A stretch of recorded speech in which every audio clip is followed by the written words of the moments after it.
We're starting. Hey everybody, this is the Swamp Cleaner here, back with another video for you. I'm today joined by Random Ranson and Vermicious Canid. We're going to be talking about some troubling occurrences that are starting to pop up in the right-wing sphere. And it's hard to say exactly why it's all starting to bloom now. I have my own opinions on why and how that is the case, but it seems like the right wing is starting to get distracted by infighting, kind of like slightly being disillusioned by how slow process has been in the past couple of months, especially, and how there is now a time that introspection is needed and to maybe even give opinions on where to correct, where to double down, and how to refocus our efforts to bring the actual wants and needs that the American people need to the forefront again. Because it seems like we won the election last year. We started out the gate really quickly. Then we had a few stumbling blocks, and now we're almost like it feels like we're stuck in a rut. And it seems like a lot of people in the sphere want to start turning the fingers inward and fight amongst themselves. And that's the best way to stymie your efforts and actually pull defeat from the jaws of victory. So today we're going to be talking about a couple different things that are not too good, whether it be policy or whether it be perception for the right. We'll talk about Trump missing the mark with his, especially with his Laura Ingraham interview. We'll touch on H-1Bs. We'll touch on Chinese students. We'll touch on mortgages. All those things seem to just be not what actually MAG is about. And it's a little disconcerting when Trump is doing his thing where he's being a little pig-headed and he wants to bully you into just accepting things when, hey, we're not the left. We aren't a cult. Like, remember, they love to say we're a cult, but it's just projection. Because where do you see people on the left doing introspection? You might have it for 48 hours after they get whooped in an election or something like that. But other than that, these people just go all in all the time, no matter how bad it looks. And people on the right, they have personalities. They have their built-up personas, and they have this tendency to try to avoid getting dragged through the mud until everybody's starting to get dragged in the mud, and then they just go all in.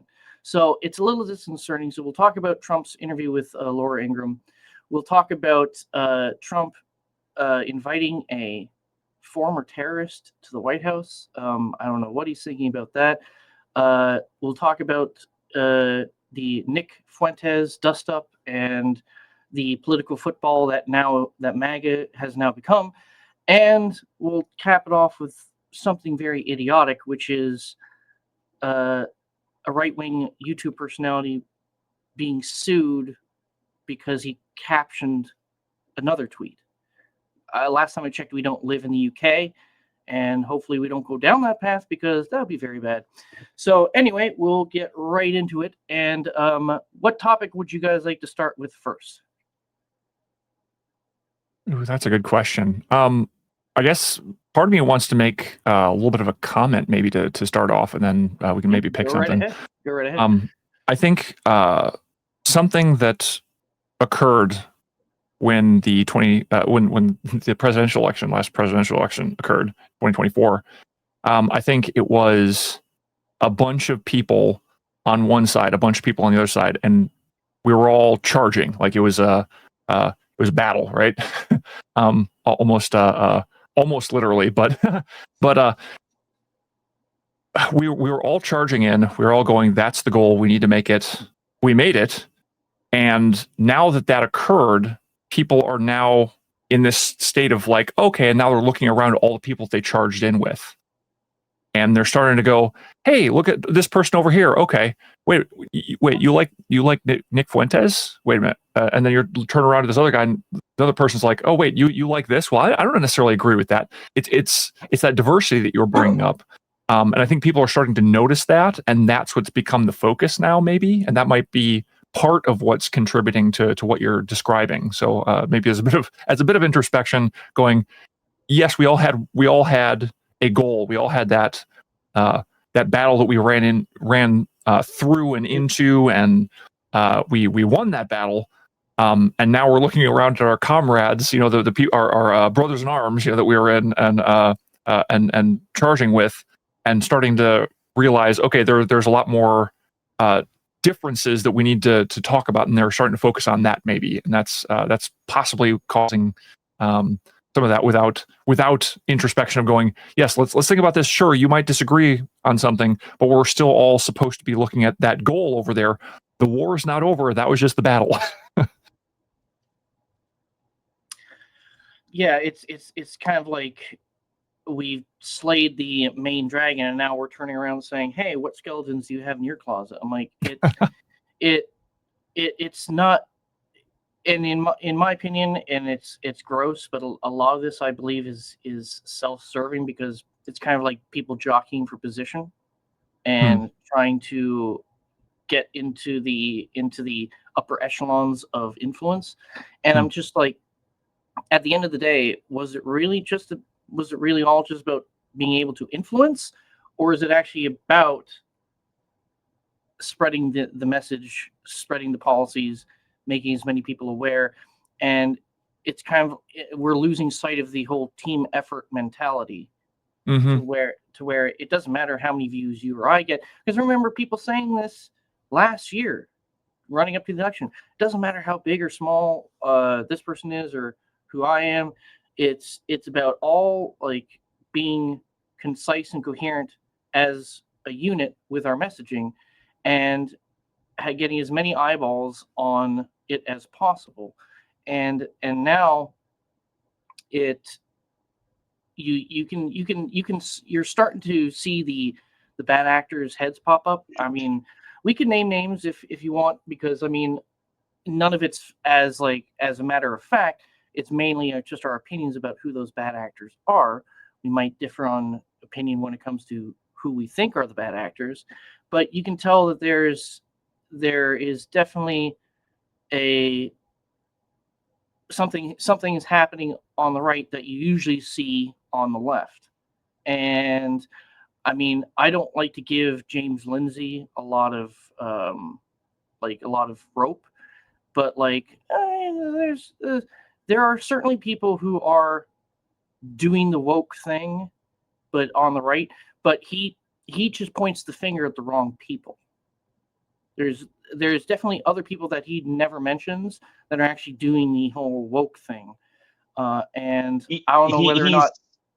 Go ahead. I'm sorry. I was going to say, I think he's, given what y'all have both said, Lindsay's a good example of I think a lot of what you see, where typically, not always, but typically, no one's either fully good or fully bad, right? So Lindsay, I've read a lot of his stuff and watched his stuff. He does some good stuff that makes sense and very logical. And there's a part of stuff that I disagree with, where he's very anti-God, anti-religion, and he's still kind of a leftist himself, right? He is not a right person, but go ahead. No, yeah, he's definitely still entrenched in the pretty much. He's not a classical liberal. He's like a neoliberal, and he's desperately, because classical liberalism is pretty much buried. Neoliberalism is in the ground, but it's not covered up yet, and he's desperately trying to crawl out of the hole with it, and it's falling mainly on deaf ears. But there's the things that he rails on, you can actually see slightly being reflected on the right now. And I'm not trying to give credence to his argument, but there's something to look into about that, to try to correct it before it gets any worse. Right, agreed. And it's kind of what I was saying, I guess, is that there are things he's said and done, like some of his stuff on CRT and the origins of the progressive stuff and the trans stuff are really good, right? Like he makes good historical and logical connections between things. That stuff is good. I guess his point I was going after is that everybody, us included, you have things that you do for the goal, but we all have that pull of being self-serving. It's just part of being human, and it just really depends on how much you give into it and how much you refute it, right? So I think you have a lot of people out there on the right. I mean, where you know it's a ratio, right? Where you go, hey, I'm working towards this goal, but I had this opportunity over here that if I say this, I can do good for myself and doesn't hurt the goal. So I think you have a lot of that going on. And I think what you just said there ties perfectly into the first topic that we'll just jump right into is Trump's interview with Laura Ingraham. And what you just said there is like I'm still trying to get to that goal, but like I'm gonna like shift and move around about how I see to obtain it. And that's where I think Trump kind of like did himself a disservice because he says he's America first. He's MAGA. He wants the American people to do well. And his positions have changed, especially when it comes to H-1B. His position has changed a lot when it comes to that. And it's very, in my opinion, disconcerting because in 2016, Trump was saying stuff like H-1B is a scam. It's not for high-skilled labor. It's all like just to get on a buddy system, to get friends of friends into the country, and it's a way to dilute the workforce of America. But now I don't know if maybe he's trying to be pragmatic about this based on the reality that we're dealing with, especially with like Joe Biden being the wedge between Trump's two terms and how he threw a bunch of wrenches into the system. I don't know, and that's why I'm thinking I don't know if he's trying to be pragmatic, but Trump is now saying stuff like this when it comes to H-1B, and it's the very thing that was pissing people off last December with Vivek Ramaswamy. There's never going to be a country like what we have right now. And does that the mean Republicans have to talk about it, Laura. And does that mean the H-1B visa thing will not be a big priority for your administration? Because if you want to raise wages for American workers, you can't flood the country with tens of thousands or hundreds of thousands of foreign workers. You also do have to bring in talent. When we have plenty of talented people here. No, you don't. We don't have talented people here? No, you don't have. You don't have certain talents, and people have to learn.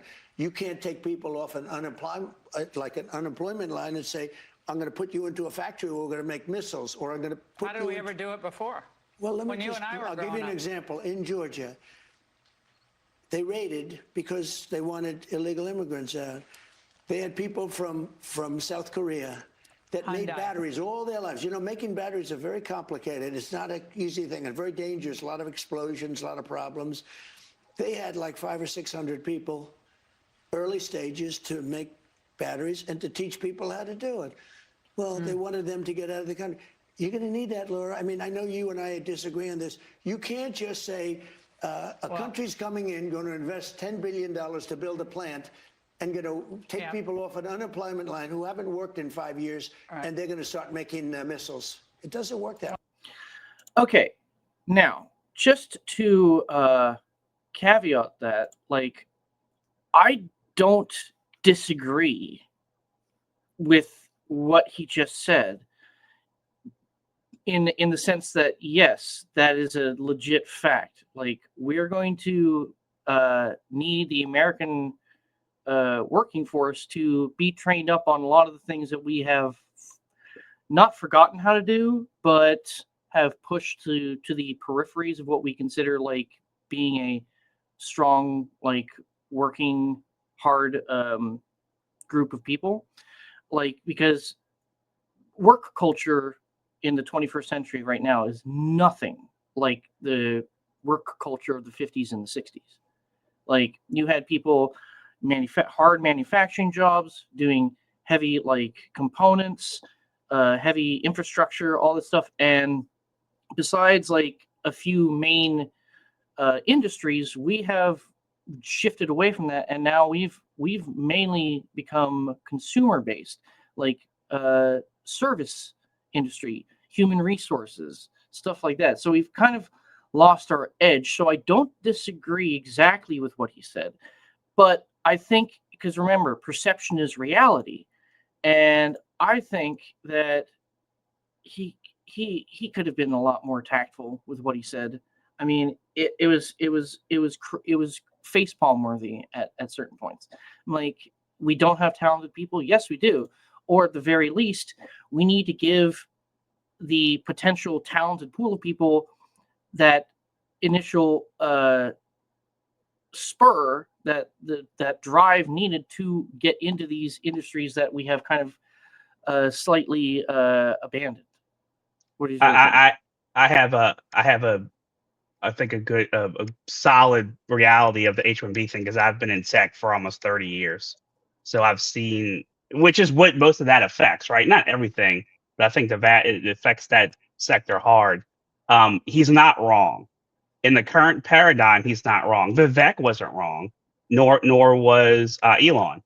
They were all correct in the current paradigm, right? Like, if you don't change anything, then yes, you probably need more of that. But that doesn't solve the problem. The problem is that we've gone down that route where everything's outsourced. We make stuff every other place, or we buy it. That is the root of that problem. So, but he's also stuck too, where you can't just remove them. If you remove them all at once, then stuff collapses. You would have to slowly change it. Not even just slowly, but just a measured change over time. That's the only way you could do it and survive. Now, but when he said, I took kind of special offense to, like, no, we don't have talented people. I took offense to that because the reason that is the case, and I'm talking tech more than anything, is because companies like Microsoft and Cisco 20 years ago started training people in India and the Philippines and stuff like that, like left and right. I talk to tech vendors, almost on a daily basis. No one speaks English except for sales reps. That's how deep that's gone, right? Everyone is Indian, or mostly Indian. There's some Philippines and some other stuff. So And do then, not redeem it. Do not redeem. Exactly. So that is they need to solve the root cause. It's the H-1B. No, they can't do it all at once. It would break stuff if they did. But like where he did the thing with the charging $100,000 and stuff like that, those are you have to pull the carrot and stick out, and make people go one direction. Tell Microsoft, Cisco, whoever else, start training people here. Now, could this simply just be a messaging issue? Like, maybe if Trump on the campaign trail was a little bit more detailed in how we're going to make America great again, because it's not like, it's kind of like he said, well, you put me in office and things will just happen. But if that's the case, you have to explain in detail how at first it's going to be painful, because he did this a little bit when it comes to the economy in general. Before we actually get out of the Biden rut, it's going to be a little bit more pain before we actually get to the light before the end of the tunnel. But why couldn't he be a little bit more detailed when it comes to specific industries, especially ones that are heavily involved with H-1Bs? What could this just be like? Couldn't he have explained saying we'll need to bring in a bunch of people, and they'll train our people, and then we'll send these other people back home, and then our people will take over. Like, it's kind of like doing H-1B but in reverse. Because everybody watches it like we just did in 30-second clips. You can't fit all that in there. I mean, bro, with the amount of times that he was, campaigning, like all the stops, like at some point, like, and one of the problems that I have with Trump is that he gets a little bit repetitive, especially with his messaging, and he needs to, and it's only like in increments, he'll like switch things up, where in my opinion, he should be more fluid. He should be more on the pulse of what's actually going on. But I mean, remember, he's like a guy who's almost 80 years old. Besides him posting on Truth Social, I don't think he's connected to anything else on the internet, like at all. So that's probably a good thing. Yeah, good or bad. But that's where he's a little bit out of touch, and it's a detriment towards him. What do you think, Ransom?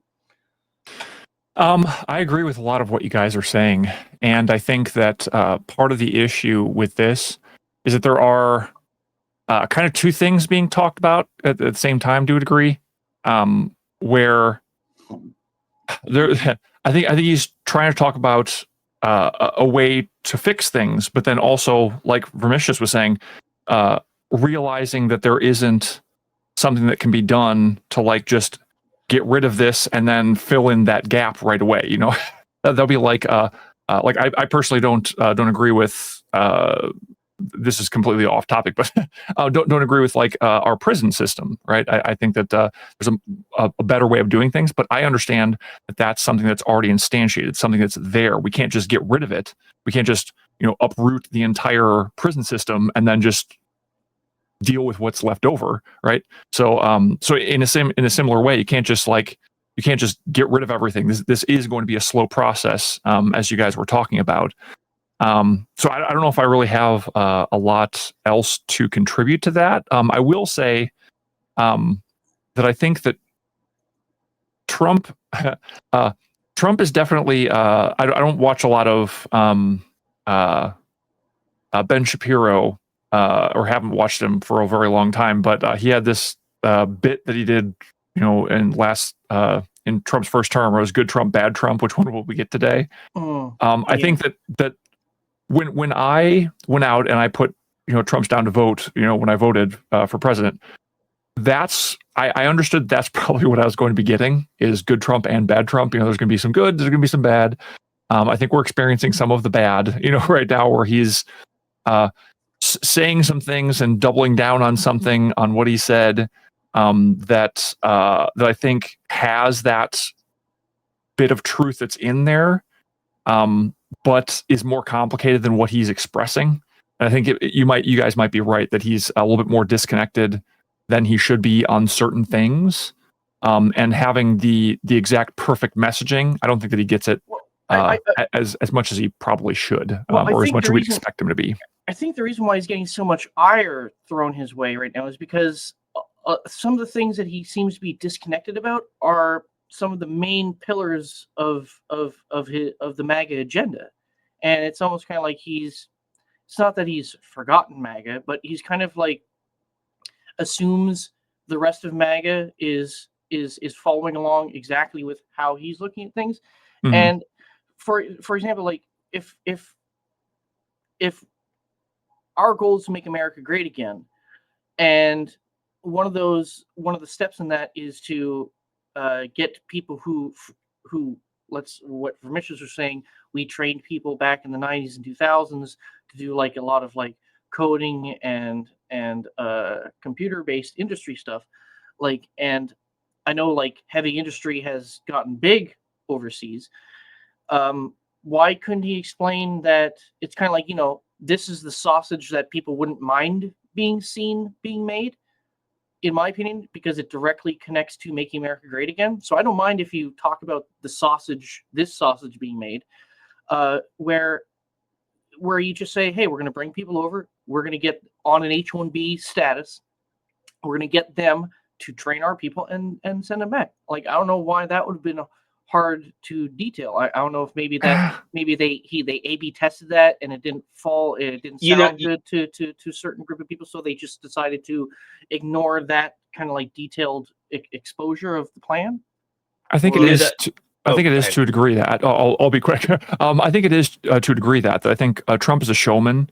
That this wouldn't. I don't think that he would. Maybe to try and get inside of his head, I don't know if he'd think that this would play well. Looking at the sausage being made or whatnot. I think he's more interested in the in the Laura Ingraham video, interview, like, oh yeah, see the gold is really important in the Oval Office. Like, yeah, because that's the visuals, that's the thing that people see. So it's like, I think that to some degree, I think you might be right that I think people wouldn't mind seeing it, but I think that he might not see it that way. But, and before you jump in, Vermicius, I'll just say this quickly, is that since he's like business oriented, he's a businessman and he's not a politician. That helps him a long way when it comes to the constituents and the people who are going to vote for him. But then it hinders him, especially when he has to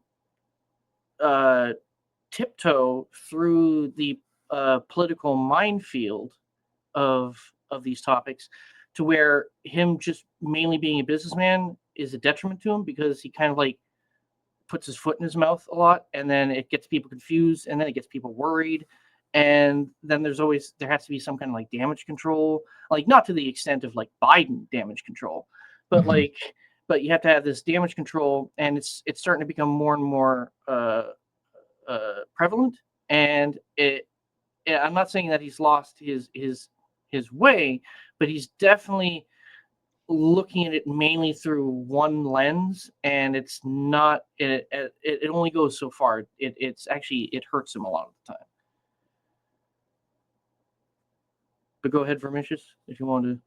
Yeah. I think I look at these things in kind of an odd way, because I don't see politicians as leaders at all. They're just there to do the bidding of the people in like, a democracy or a constitutional republic, right? I mean, in North Korea, that's not the way it is. But so I just want him or anyone else in his administration to do, I don't want him to lead me necessarily, but to just do what I want.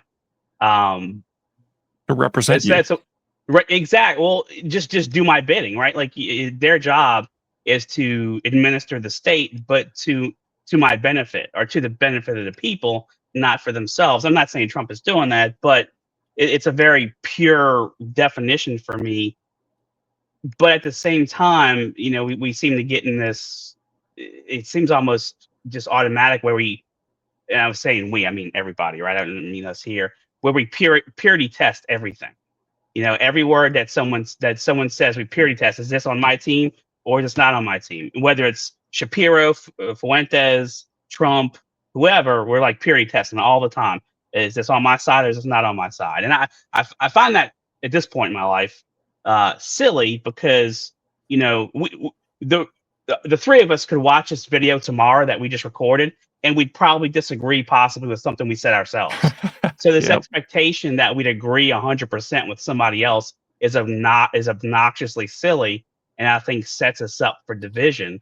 And I don't know that the thought process is even unintentional, right? I think it's been pushed for a long time, because it does cause division. But so a lot of the things that like we're talking about here, they don't necessarily bother me that much. I'm waiting to see what happens, right? Like you said a word wrong, or you used the wrong word. I'm like, well, let me see a little bit. I'm not saying I'm going to wait 3 years to say whether it was good or bad, but I'm willing to roll with it and see. Don't you cancel me now? See, I'm just like, because it's almost just giving free ammunition to the left to call us hypocrites. I'm just like, I mean. But here's the thing. Here's the thing there. I'm so glad you said that. I'm so glad you said that.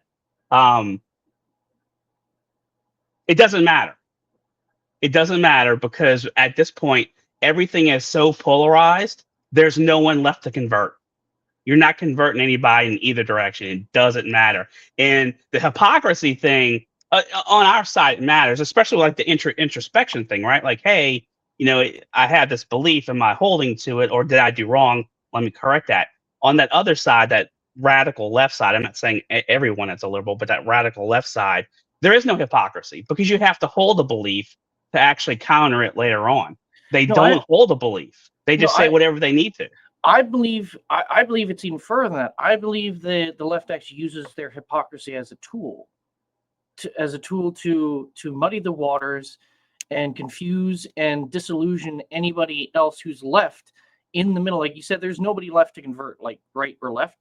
I think it's either their that is true, or the people who are left are just sticking their heads in the sand. They're just like, fuck this. I'm not dealing with any of this crap. That happens too. You're right. Yeah, you're right. That does. I know people like that. That does happen too.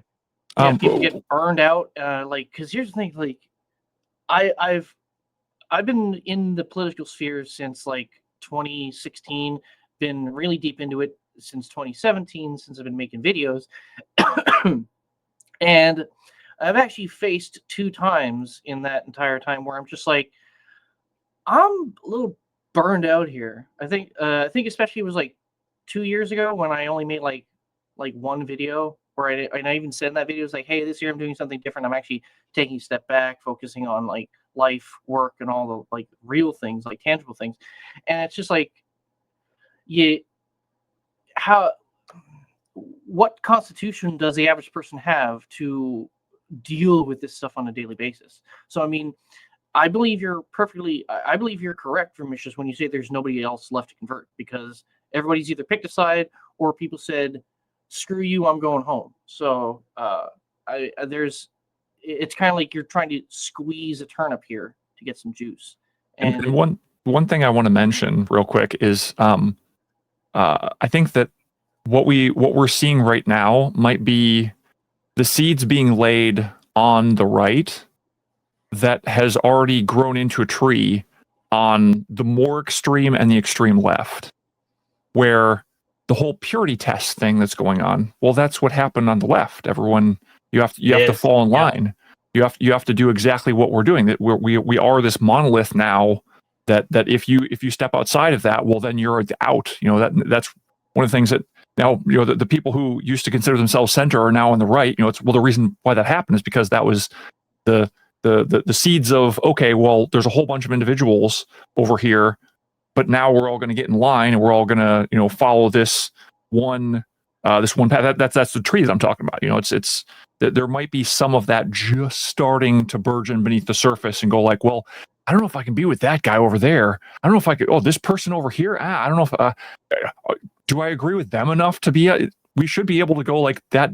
Stop paying attention to that crap, because that's what happened to the left, and what happened to the left. Just we don't want that to happen over here. Are you saying it's intentional or that it's human nature?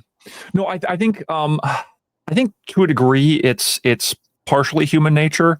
I think I'm not going to say that there aren't people who are trying to intentionally do this to try and fracture people on the right to make things. Oh, there definitely are. There definitely are, though. Yeah, well, that's what I'm saying. I'm leaving room in there for that, but I think that to a degree it is that as well, where I think that people do, when it comes to like bring about culture and whatnot, I think that people will come together when they have like minds, when they see similarities between each other, so they'll come together with those things.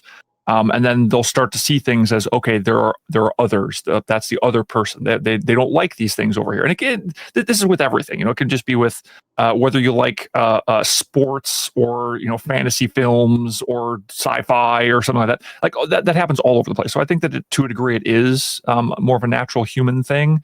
But I'm also not saying that that there aren't unnatural forces in this as well. that are pushing for that.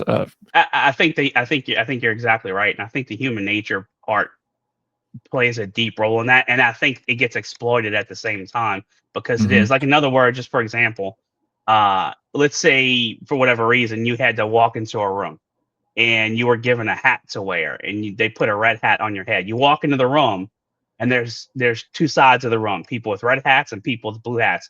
Most people would probably go to the side naturally of the color of the hat they have on. So it's just that you choose what is similar to you, and there's really nothing wrong with that. That's primal instinct there. That goes to survive. That's to survivability. Exactly, human nature. Exactly. So, but that has to be governed by morality, or it goes bananas, right? Because you end up doing the purity test thing instead of you saying, like, we have this topic of introspection where you're like, hey, well, maybe I shouldn't do that. That's not right. But if you don't have that moral barrier, then you take it to the hilt and you serve yourself at the same time while you're doing that. So, and I think that's a lot of what we see too. Yeah, I think you have online personalities who make money off of that, and then they roll with it. I'm just going to use this as an example. Yep. Exactly. Yeah. And Fuentes may be one of those. I'm going to use Candace as a example of that, because I think Candace started that like anti-Jewish thing originally, and I don't know that it was even intentional, but then I think it started to get her clicks, so she kind of leans into it, and then it got her a lot more clicks, so she really leans into it.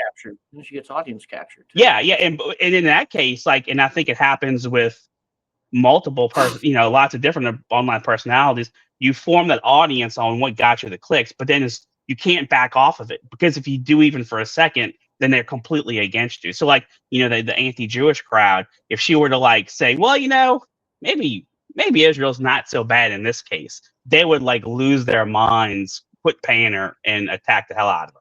So she's stuck. Yeah. And I think that's a good segue. We'll get into that's the next topic we'll talk about. That's a good segue, but we'll cap off Trump being a little out of touch, because I think, and we'll tie it in with what you just said, because I'll go back to Trump being a businessman. Because he's a businessman and and it's more of like an objective industry, like numbers, prices, like deals. That is in the realm of like where you have more. You have to have more trust and more loyalty in that field of business to actually have things successfully go through. And that's where I think it's a detriment to Trump, because he'll see it through the lens of business. Like, what's the best way to get a lot of people happy by filling their coffers? And I'm not saying that's a bad thing, but you're losing sight of whose coffers are being filled. And this, for example, like the other two points that I want to get to when it comes to the interview we had with Laura Ingraham, for example, the bringing in 600,000 Chinese students to prop up our university industry, because if we don't have those people, half the universities will shut down. To him, that's a bad thing, because that's like a lot of like revenue or money exchanging being lost, like people's like jobs, stuff. And like, but when it comes to the bigger picture of culture and fixing our society and reinforcing the principles and morals we have in the West, I believe an exodus, a purge of universities is needed.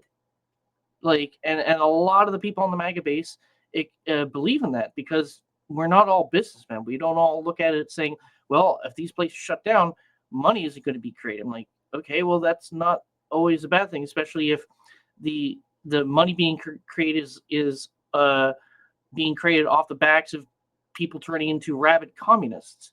So I'd rather not that happen. There's another layer to that too, I think. Yeah, and another point there is how he just jumps on the bandwagon of, hey, you know what's a good idea? A 50-year mortgage. Isn't that a great idea? Yeah, it'll make it more affordable. It's like, okay, if you want a 2008 housing bubble on steroids, then I guess that's a great way to do it.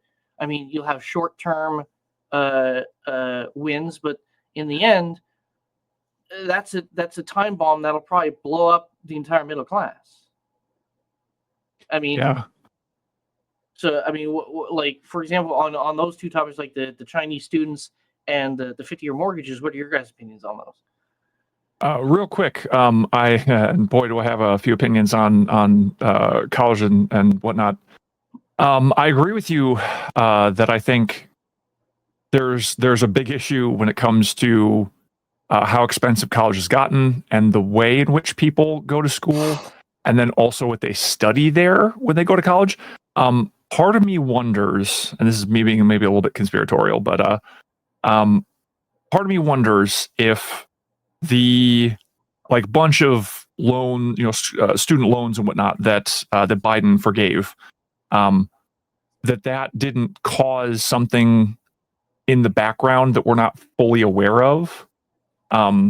Because like if federal student loans, when they're given out, that's the government essentially making little indentured servants, that give back more money than what was given to them. They pay more than what they were supposed to pay for college, right?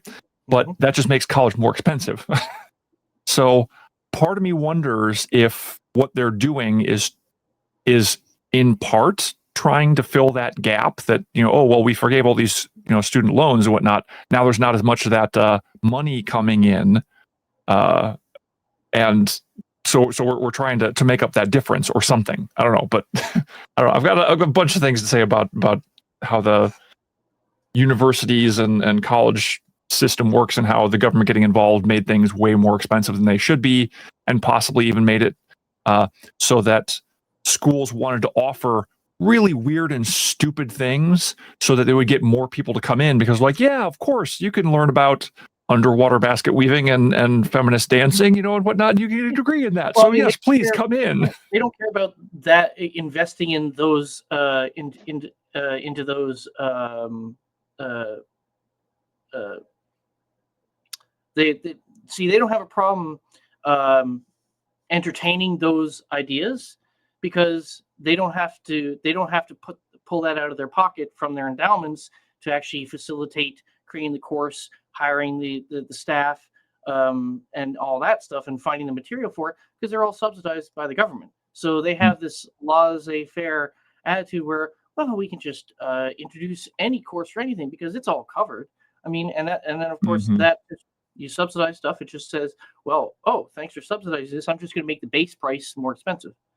Well, it's like the EBT stuff. It's exactly what y'all are saying, where the companies don't directly get the money, they indirectly do, but it's essentially the taxpayer subsidizing those industries, and it turns what starts as a trickle turns into an absolute river of money, and then all of a sudden it's a problem if the river dries up.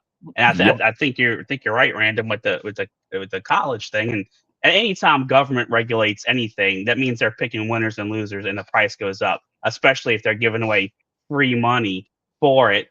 So I think that's all absolutely the case. But with the college stuff and the like, even the Chinese thing, which I detest, right? The China thing with the 600,000 students, I completely detest that idea. However, I think those types of things, even possibly with like the Epstein nonsense, it's not just money. You also have this influence. In other words, or possibility of influence. Excuse me, I don't know for sure clearly.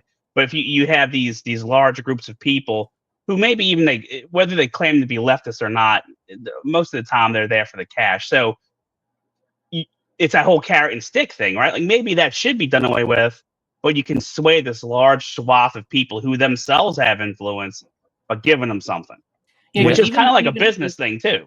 Because like even in the Discord, there people are divided on this. For example, on one of the people from the Quartering Discord, he in the direct message chat that I have with him, he said at one point, "I'm sorry, but I'd rather have Yang from China than Lamar from Detroit because I know it's going to get done right." And that's like in regards to Yang being trained up to work on computers, or Yang trained up to create a battery or something like that. And I respond with, but Yang could possibly be a trained sleeper agent for the CCP. Lamar is a sleeper just because he smokes too much weed. So who would you rather take? Like, I'd rather take Lamar because he's for the most part an innocent in this, where if you're coming from overseas, especially a communist run country like China, even if you've been initially checked and cleared to come in, I'm still going to look at you with an eye of suspicion, because what are you? How'd you really get over here? Well, they're all potential agents. Yeah, because they're all potential agents. I guarantee you, because like China doesn't let its people leave the country on a whim just because, I want to go on a vacation. Yeah, okay, yeah, you can go on to a vacation to another communist country or something like that. But you're not coming over to the United States just to be a student without actually having a sit-down chat with the CCP first. I mean, that's going to be a given. But we'll slide from that topic, and we'll touch on what Vermicious was talking about when it comes to Nick Fuentes. I don't have any tabs of this. We'll just discuss this quickly, because we're already, we're running up on 45 minutes. Or wow, time flies when you're having a good chat, right? Exactly. But when it comes to Nick Fuentes and this whole Tucker Carlson dust up and everything, and right infighting, this is the lowest hanging fruit that there is there, that the left can use to attack and actually debase us when it comes to us having standards and morals, because we're pulling the same playbook that the left does when it comes to whoever they consider to have unpalatable opinions. You have your people like Ted Cruz ragging on this entire thing for like weeks on end, when, dude, we have bigger fish to fry here. Like we literally have former terrorists coming to the White House because it's like, in my opinion, this looks like it's solely pragmatic. But like, why don't you rail on that? Why don't you hold Trump's feet to the fire where it needs to, instead of doing this petty, like, tit for tat infighting that just makes the entire right look idiotic? I mean, to a degree, I think it's like the algorithm, playing a role in like, oh, what's going to get us the most clicks and the most views and all that stuff. But I also think that to a degree, maybe people aren't looking at this in an entirely correct manner, or they're missing something. Let's say that much. Where, okay, I'm going to use Alex Jones kind of as an example, perhaps, because I think when Alex Jones was deplatformed, what happened? Well, he didn't go away. In fact, he probably gained a lot of viewers because people were like, "Oh, they're trying to shut him up. Well, let's go watch him." That's one of the things I think maybe people are missing about Nick Fuentes, is that like people are going like, "Oh, we shouldn't platform. We shouldn't have him talk." I'm not quite sure that's the best way to approach this. I can understand where people are coming from when they're talking about that, because I mean, Nick Fuentes says some really stupid stuff, and I would agree. He said some very racist and very yes. anti-Semitic things. Yes. Oh yeah. Exactly, 100%. But the issue comes in where there are kids, and when I say kids, I'm talking about people, teenagers and early adults. Yeah, exactly. Who see this, who grew up during a time where COVID was happening, right? And there were doctors who were talking, and then they were shut up. It's like, oh, well, nope, we're not going to let you on Facebook anymore because you said some stuff that was scientifically true. We can't have that because that doesn't go toward the narrative. Or that's people were getting canceled because their dad said something in the 1980s before they were even born. Something like that. Yeah, there were people who were ostracized, who were crucified for saying things that were true, right? And we've got kids that grew up during that time. That's all they've known. They've just seen that the people who are saying things, when they go look it up, they go, wait a minute, this guy was saying that what was right, and they were taken down. Now they're looking at Nick Fuentes, and they're saying, okay, well, he says some stuff that, again, he says some anti-Semitic, he says some racist stuff, right? But he says some stuff that also there's some truth in what he says, some of the stuff that he says. I'm not saying all that he says, by the way, but he says some things that are true. And he says it in a way that's very forceful, and he is saying it in a, well, yeah, I'd say abrasive myself, but I mean, they see him saying it in a very like forceful and maybe somewhat charismatic way of like, what I'm saying is true, and he's seeming to be very sincere about what he's saying, right? Just like anybody, I think, who has beliefs, whether they're dumb or not, they're going to be sincere when they talk about what they believe. So they see someone being sincere, and then they see people complaining about him being interviewed by someone and saying, no, that person should be deplatformed and whatnot. And they're going, well, hold on a second here. I looked into some of what he said, and some of what he said is right. Maybe a lot of what he says is right, and then they're going to start listening to him more, just like the Alex Jones kind of thing effect. Yeah, because like these people observed the cancellation of people was happening. It was almost a one-way street. Constantly the left canceling people on the right for things they said and so on. And that drove a lot of the Gen Z kids away from the left.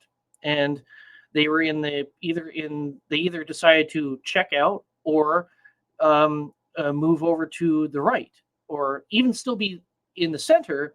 But you know what the meme is, like, you go too far to the left that even the people in the center are just on the right. So these kids, they were just, a lot of them were disgusted by this entire cancel culture. So they move away from it. And then as soon as they find a home on the right, they see it happening on the right. And all that does is just disillusion. Well, not only just that, I think it also, in a way, and I don't necessarily say that this is like, this is not a bad thing, it's not a good thing, but I'd say it's a bad thing in this case, where they see someone being canceled and they're drawn to it rather than away, where they're going, okay, I'm drawn to this person because they're being, exactly. I'm drawn to this because they're being canceled rather than going, well, let me look into everything Like they actually have to what say. they're saying. Yeah. Well, and I think you have a rule of human nature Human here, right. or reality at the same time, where so bad ideas do not take hold because they are spoken. They take hold when they go unchallenged. Mhm. So if you stop people from speaking, the things that they squeak out anyway, people are going to flock to because they want to see it.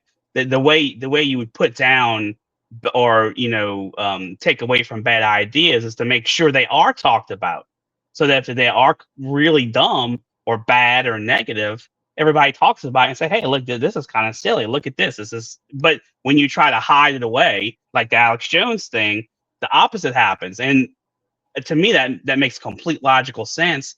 And I think the only reason you see the left do it differently is because they know they can't win on logic, or because they know what they say is silly. They're just trying to get lie to you to do things against your best interest.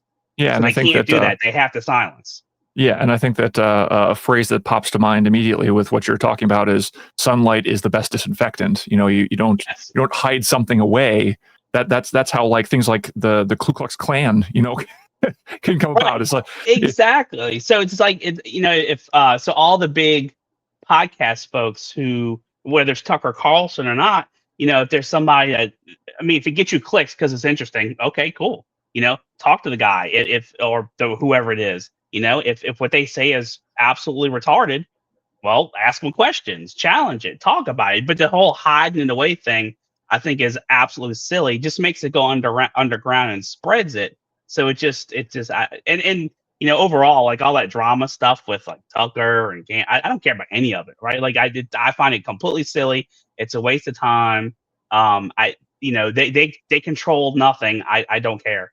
See, this And could have been handled. This could have been handled so much better by the right, instead of having this knee-jerk reaction and allowing old, more establishment heads of the right, kind of like the neoconish kind of people, to take the fore in the messaging when it comes to Fuentes, because we have plenty of people on the right that can actually refute his ideas with like better ideas. Like we have plenty of people that can challenge what Nick Fuentes is saying, and I believe that some of those people are actually going to be having Nick on their platform soon to do that very thing.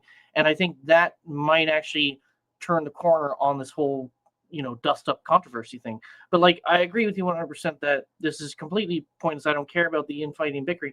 I mean, because we have the ability to parse out the things that Fuentes is saying, and I don't watch him. Like I don't, but I've seen enough of what he said, not just clips, but like 10-15 minute segments of some of the his shows that he's had, where he's actually more nuanced than you actually think.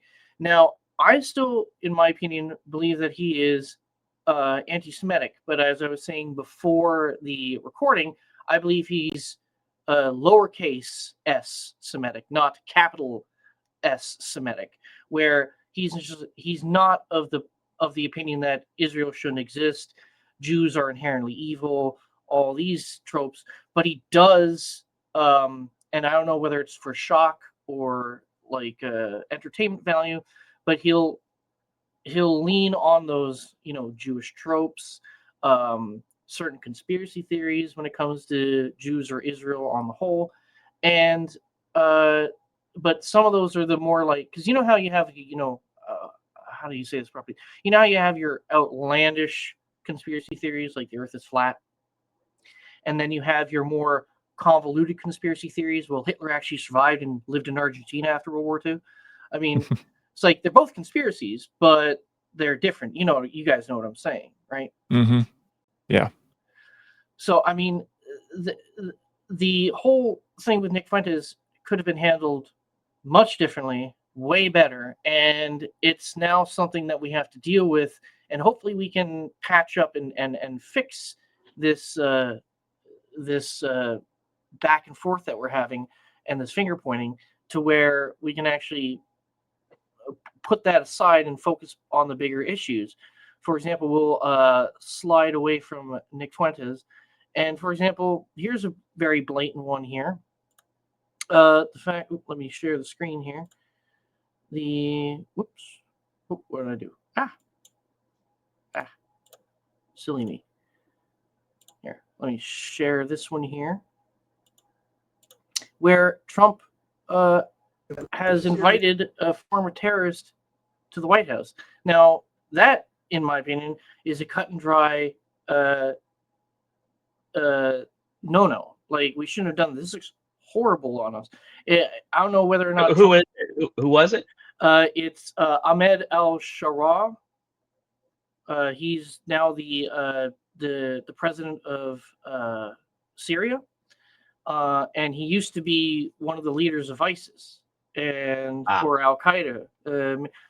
This man built ISIS a foundation. He was a commander in Al Qaeda in the Syria branch and ran a Sharia torture site in Idlib. So this guy is not like your average Terry. He's a high-ranking dude that committed beheadings himself, persecuted the Druze just a few months ago in southern Syria. He persecuted the Jewish Druze community by sending his private militia in there, and it caused an entire quagmire. And now we're inviting him to the White House because, like, I guess the enemy of my enemy is my friend. And well, let me ask you a question. He can be controlled. This guy, I don't think he can be controlled. I mean, let me flip it around. Let me just round this off quick.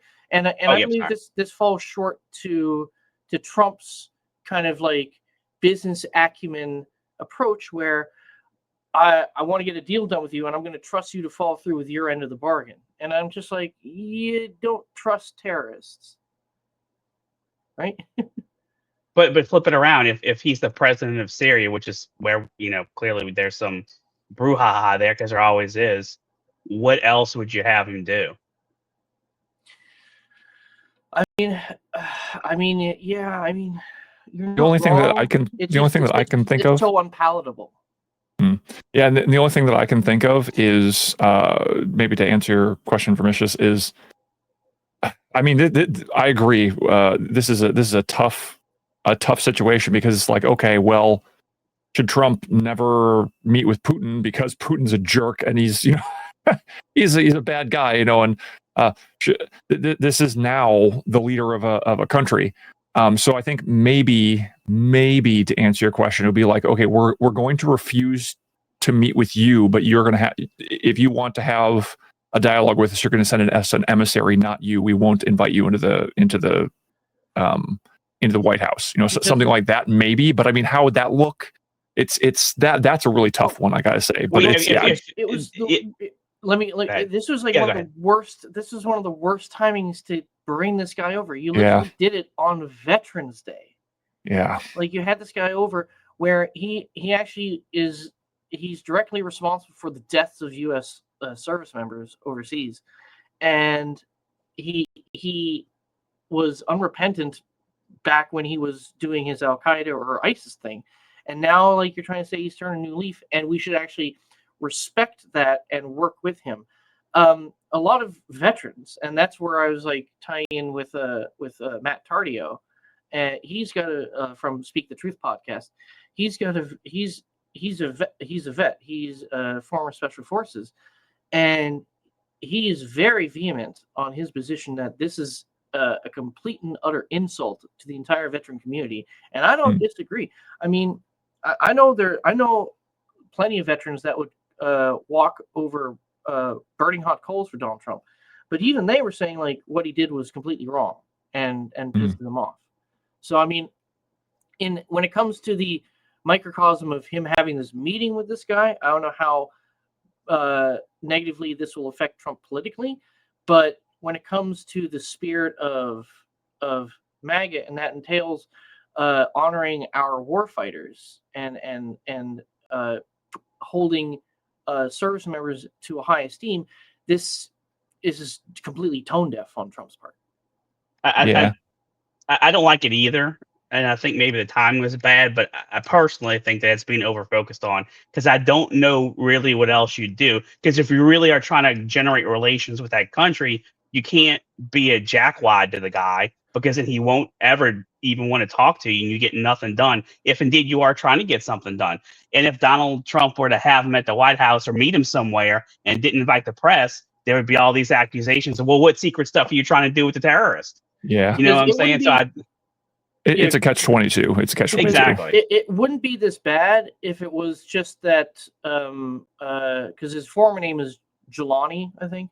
It wouldn't be as bad if Jelani just came up out of nowhere within the ranks of ISIS or whatever, beat back Assad and took power that way. But through in intelligence disclosures, we know that we are actually assisting this guy in his entire plot to get rid of Assad. So I'm just like, we're also responsible for this guy being in a position of power. So I'm just like, I don't just see it as like, well, I mean, this is like the new leader of Syria. We're stuck with the guy. We actually helped foment this and create. That's most of the Middle East. That's most of the Middle East, though.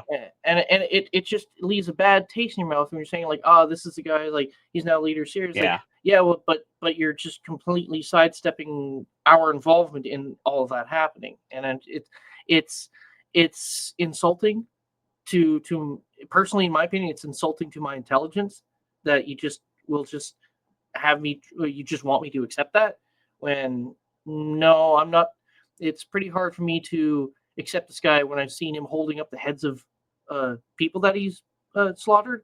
So yeah, it kind of falls on deaf ears when I say, like, when you hear him say like, oh, this guy is like, he's a tough guy, but like he's there filling the void. It's like, okay, yeah, but why was that void? How was that void created? Hello. So what is it that what's the rub for you then? Is it that you think the administration's intentions are bad, meaning that they're trying to do something against your best interest, or do you just find it offensive on general principles? I think it's offensive on general principles because the official, because remember, we had a decades long war on terror, and it was pretty much codified in the psyche of the country that terrorists are bad and you don't work with terrorists, you don't negotiate with terrorists, and then because of reasons or pragmatism, now we can. And I'm just like, Yeah, but you have to go back to how that started. Almost every one of those situations, not just the U.S., but let's say the West, generated those or were responsible for them. Gaddafi, Saddam Hussein. But then treating it as if it's just, oh well, now he's just a leader and we just have to work with They've him played because that the whole time, though. Yeah, well, They've played played that dumb, the whole time. Like Trump. Yeah. Trump was playing dumb with how he became the leader in the first place, and that's I think that's my rub. Trump trying to play it Yeah, off I'd agree with as that. playing. Yeah. Ooh, how did this happen? And I was just like, well, you fucking know. Come on. And I agree that's a root cause for that. In my personal opinion, we shouldn't be playing around over there at all. But at the same, let's say tomorrow we decided we're not touching anything in the Middle East at all. The U.S. in particular still bears some. I don't know how you deal with it, but the U.S. itself bears some responsibility for the state of the Middle East because we've dinked around in it so much. So I don't know. France, you know what I'm Britain, saying? Yeah, France, Britain. Oh yeah, not just us, not just us. Yeah, not just us. But we've dinked around over there and assisted in screwing it up. It's like, where do you try to help? Where do you not? Do you just? In my mind, I think we just say, hey, look, we're no more money for anybody. We're not, you want to talk to us, fine, but we're heading out. Period. It's kind of like this entire situation. The ball started rolling well over 100 years ago when it came to what Britain and France were doing in the Middle East there with their mandates and their partitions of the land and all that stuff. Yeah, and it's almost like we've gotten to the point where we're just fiddling with an imperfect. It's kind of like somebody's trying to make like a painting, and everything's been painted, and now there's like something wrong, and then we're trying to fix something in the painting, but then it just ends up breaking something else, so we have to like fix that here, and it's never going to be. It's never. We had a vision. We constructed and built up the outline of that, yet now like the entire innards of it is all scrambled and jumbled, and we're trying to undo these threads or tie off other threads, and it's just like this never-ending nitpicking thing that is just going to cause headache for the West. And to kind of draw everything back to a previous topic, I'm kind of in the middle of both of you, honestly, when it comes to this particular topic. But one thing I'd say for Mishis is that this is somewhat similar to when we were talking about, okay, well, there's something there we can't just change it, as the H-1B stuff, or the prison system, as I brought up. This might be somewhat similar, where I don't think that we can just go, okay, we're out now, and then we're just going to leave you. I think there's now kind of almost a system that's in there that even like us giving money to them then comes back to us, that helps support our economy in some specific way. There are interdependencies, I think, that are there that I think make it more difficult just to go completely hands off. Because I agree, I think that we probably should go more hands off over there and be like, well, us putting our hands over there is just making things worse. I also mentioned like I'm not a huge fan of the basis for ISIS and Al Qaeda and whatnot, Islam in general. So I think that to a degree, the win in New York of now a new mayor there, and then this, I think almost right after it, I think is probably going to be looked at by a lot of Muslims, maybe particularly from the Middle East. I don't know if that's necessarily the case. As hey, look, the U.S. is finally coming around. As the door has been cracked open. Yes. As we believe it will be. It's according to their end times or eschatology outlook on things, everything's going to become Muslim or die. Game. They're playing the super long game. Yeah, and again, so that's kind of how I'm kind of seeing some of this, or I'm seeing an aspect of that and keeping it in mind. So that's one of the reasons why I'm not a huge fan of what's going on in the White House, for multiple reasons, not just the stuff we've discussed, but that's a whole other topic. Sure. I mean, if you want an anecdote, I mean, all you have to do is look to the Muslim men that are flooding Europe right now. Some of them have publicly stated to journalists that ask them why they're coming. They'll literally bring up the Moorish conquests of the 700s and say, we're coming back to take back what we conquered before.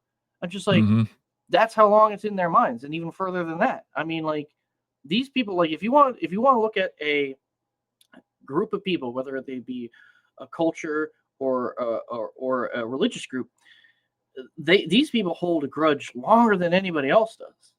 Like, I will say, anybody else does. And I will say, like, I've just been talking bad about Islam and Muslims and whatnot for a while, but I will say that there most definitely are countries in the Middle East that are like, we outlaw those people that are flooding Europe and the UK and whatnot. What they believe, we outlaw here. It's like we don't want them here. Because it's because the war on terror said the hotbed of radical extremist Islam is in the Middle East.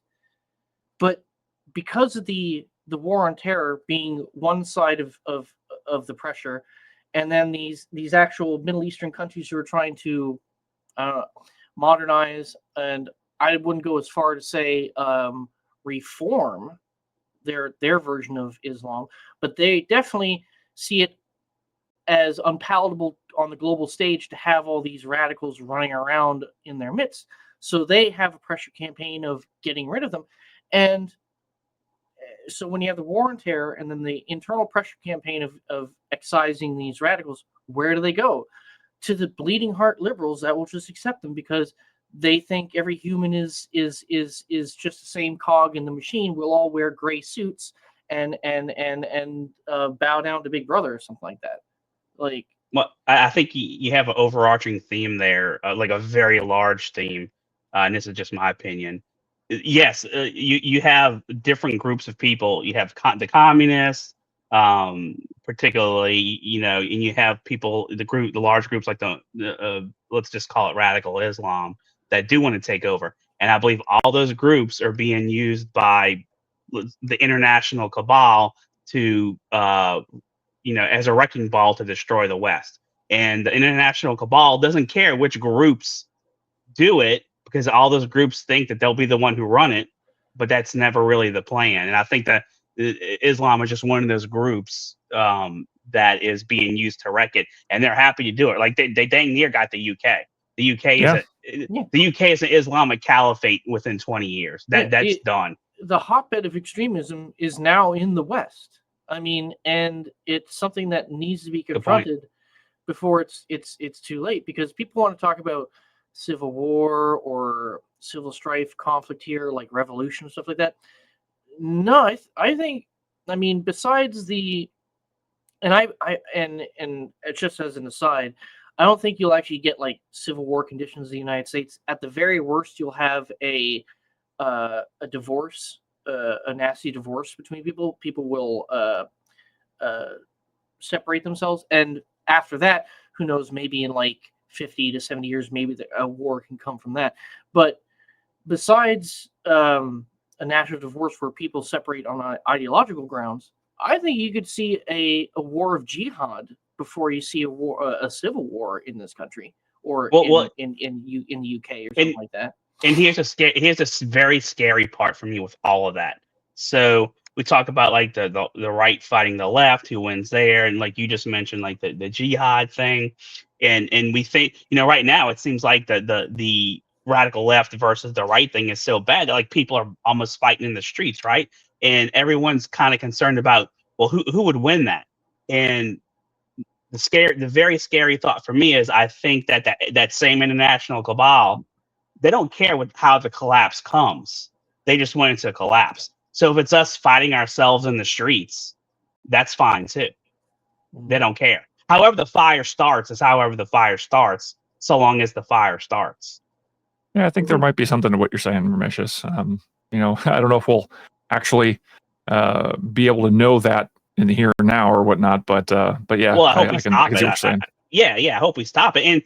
And I think that if all these things that we're talking about that are like bad, even in the UK, look at the UK. The UK is like 10 years ahead of us as far as like the immigration stuff and the leftist politics, because they started that there first.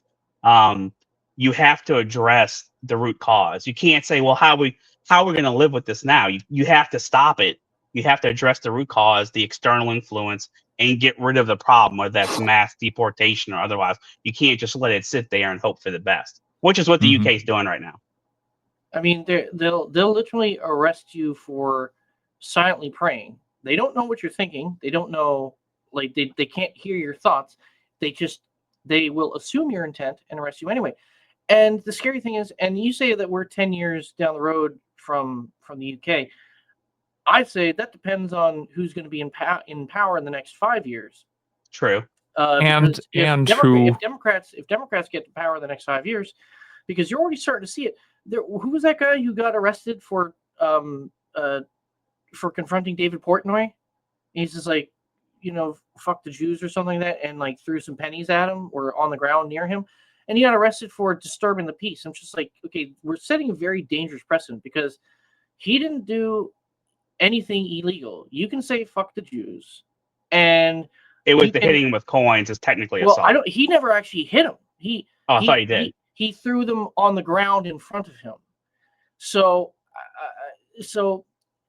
one thing is freedom of speech. The other action is just is being disrespectful and in my opinion, playing on a trope, an anti-Semitic trope. But neither of those things are illegal. Agreed. So how do you? So they have to justify the arrest by tangentially connecting it to disturbing the peace. I'm like, well, what's the threshold of what disturbing the peace is? And apparently it's throwing some pennies on the ground in front of somebody else. That's what they do in the UK, right? They have a law like you cannot exhibit antisocial behavior. Mm-hmm. And you get stopped or arrested by the police for being so if I'm a hermit, antisocial behavior. So if I'm a hermit and I'm a dick to my neighbors constantly, and I'm living out of my house, and I don't know, maybe I'm a slight hoarder or something like that. That's antisocial, and I'll be arrested for Yes. staying within my property. If Great. they complain, yeah. Yeah, I know, because it's always about, ooh, the aggrieved. Oh, I feel Who offended. complains? It's like, Who it's like, complains? It's like, Yeah, who complains? It's Big Brother's always watching. I know, and That's- isn't that so funny? Instead of the walls on, instead of the screens on the walls watching everything you do, it's just the people have become Big Brother. Like it's been successfully done. We've successfully had our struggle sessions. 2 minutes of hate. It's that's intentional. That's what it's Mao all- did. it's all right. Mao got everybody to go against each other, and they got kids to report their parents for being against the state. Well, Same thing remember what was happening with Germany. COVID. Remember what happened during COVID? Freaking Yeah. Your neighbor would in Australia.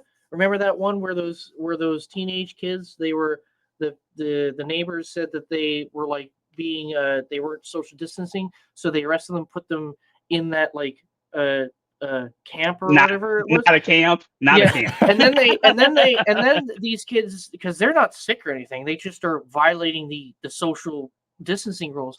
So then they like hop the fence and escape the camp, and they have a massive manhunt. They bring out, like, I didn't hear about that. Yeah, they got out of the camp. It was like 3 of them. I say it's technically an escape.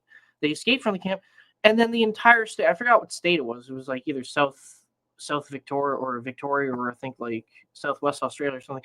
They sent like all the entire town's police plus like half of the state police on a manhunt for these kids, just so they can yell at them and then throw them back in the camp. I mean, You know why that stuff happens? It's just like the ostriches in Canada, right? It's an exercise in torture, such that everybody else sees what happens when you openly this defy will the happen state. to you if you don't freaking follow Exactly. our rules. Make an example. Like Exactly. That ostrich thing was so awful. They took like a couple of months while they're like occupied that farm, and they eventually decide to slaughter the ostriches for no reason. It was completely stupid. It was just an exercise in showing you who is boss. There are 5 lights. And there's I think when it comes to ostriches, I mean, we won't get into it, but there's bigger things at play there, because like if you look into it, like a lot of the people who were signing off on these like orders to like get rid of the ostriches, they when they were campaigning to get their positions, they got a lot of big pharma money and all that stuff. Oh, really? And apparently these birds had enzymes and antibodies to fight like bird flu. And remember when they were trying to like spin up bird flu as like the next thing to like get salt that's going to like transfer across into beef, and then you're going to get bird flu beef and all that stuff. So I mean, like you can pull on the thread. I mean, like everybody loves a good conspiracy. You can pull on that thread and see where that goes. But like, yeah, when it comes to the ostriches, yeah, it's kind of like the process is the punishment. We are in control. We will do what we want, no matter your petitioning, your condemnation, your outreach to the wider community. We are going to put down our sense of authority. Just like, remember Jacinda Ardern, the former New Zealand Prime Minister, when she was at the tail end of lockdowns and she was getting that interview, and she's well, not tail, it was right when they were like spinning up the COVID vaccines, and she was asked like, so what you're saying is if people don't get the vaccine, they're going to lose their like rights and become like a second-class citizen. She's like, yep, that is what I'm implying. Yes. I'm like, oh yeah, she was hardcore. She's like, okay, all right, well. And didn't that lady in Canada, Tamara Lynch, she's still in court, is she not? I think it's all like, I think that's all done. I think she was actually acquitted of most things, but I think she's appealing some things. But there's like 2 other trucker dudes that were doing the border blockade out in Alberta, or was it? Those guys were sent to jail for like 2.5 years. Right, but even her, she's been tortured, and that's without time served. Yeah. But look, she got acquitted, but they tortured her for what, like 3-4 years? Yeah, She's probably broke. She'll probably never have money now. Oh yeah, and her reputation is stained. she's radioactive when it comes to actually Right. getting a job somewhere. I mean, it's crazy. I mean, for example, I don't know if you guys follow Lauren Southern, like she kind of like dropped off and everything, but like she just dropped a video I just saw that. yesterday, Yeah. like that hour about like the Canadian intelligence services trying to excuse me. Yeah, I saw that as They're well. harassing her for months to get her to flip to become some kind of informant for them. I was like, why? Because And like, did you hear how creepy that was? Random. Did you Yeah. listen my to the interview gosh. part of it? Yeah, I I was- is that a dating profile? Like, he looks so cute. Oh no, I was listening to it. I'm like, okay, I can tell. Like this guy's using techniques in order to. I mean, this is like straight off of TV techniques, like stuff. And it was so gross, though. Literally, Yes. I found that so like he was like flirting with her and Mhm. it's saying I'm here to help you. I literally found that I'm on your absolutely side. disgusting. See, Yes, Yeah. I found that Ronald Reagan was ringing in my ears when I heard him say that. It's like, hey, I'm just here to help you, and you work for the Right. government. Oh, okay, I see where this is going. Ugh. But Mhm. you know what? We're running a little long, so we're going to wind this up with this one last topic. It's, in my opinion, it's the most lighthearted topic. It is completely idiotic, but it is also funny at the same time. Where you have Elijah Schaefer is being sued by yeah. Kash Patel's girlfriend because he quote tweeted a post with an image of her and Cash, and they say that's defamatory when he never actually added anything to the caption itself. They're trying to sue him for insinuations. I I don't think that's going to fly because there's something in America called what's that called again, guys? The first amalgamation, the First Amendment. That's right. That's Oh right. yeah. Yeah, the First Amendment. So this is completely like utterly idiotic. It's Like, not legally defamation anyway, because that you have to prove that you were harmed yeah, and by they like also financially usually. they have to prove that he knowingly knew it's a lie that she's a Mossad honeypot. That's not my words. They have to prove that he knowingly lied because he knows the truth that she isn't. But here's the thing. We don't. Nobody knows. It's just speculation. Nobody has anything definitive of whether she is or she isn't. So you're not allowed to speculate anymore online or tacitly insinuate something. It's so stupid. It's really stupid. I mean, it's like what are your guys' opinions on this? Who do you think greenlit this to go? Do you think like did you think Cash talked to her about this before? It's just coming out of left field, like for her own interest. Like is this some kind of like psyop against certain people on the right to clamp down on their "ooh, Jews" kind of thing? It's like what is this? I think he asked her to do it because he's the only one with something really to lose, and he's the one with any kind of power in that situation. I think he should be let go because, in my summation, he sucked anyway. He's done almost nothing with what he said. Because isn't this confirmed that she's actually using the law offices that the FBI uses to go after people? I saw that. Is that where it came from? I saw that a lot of people were posting about it, and they're showing like I forgot who the connection between Wilkins, Cash Patel, and the attorney that she's using, but a lot of people are saying that this attorney is actually an FBI attorney, and so she's using resources of the FBI to go after these people. Which is like, well, if that's the case, then yeah, he should be fired immediately. But well, he did the thing with the plane too. That's against. I don't know if it's illegal necessarily. Well, no, it's I don't clearly think against the rule. That wasn't against the rules. It was just him being completely a full-on hypocrite because he was chastising like Chris Ray for doing the same exact thing when right, yeah. It's like, okay, so if you're so vehemently against that, why did you do it yourself? So I mean, so he's getting dragged through this. Like a lot of people are saying, have shared the same opinion that he's the one who's directing this from behind the scenes. But why? That's my question. Why?